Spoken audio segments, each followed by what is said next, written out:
د نبوت د دعوی په باره کې همدغه دواړه روایتونه شته دی. دجالان او کذابان به پیدا کېږي او تطبیق پکې دا ده چې دغه یو حدیث اولنی دی 13 والا او د اویاو والا چې دی نو دا رستنی دی. نو د اویاو نه د 13 نه تر اویاو پورې امکانات دي دا به پیدا کېږي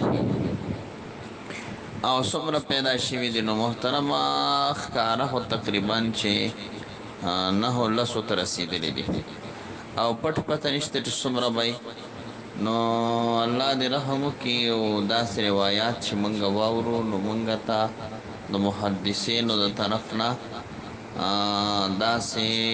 تعلیمات میلاو دي چې داسې روایات درته راشي او داسې حالات راشي نو استغفار وایئ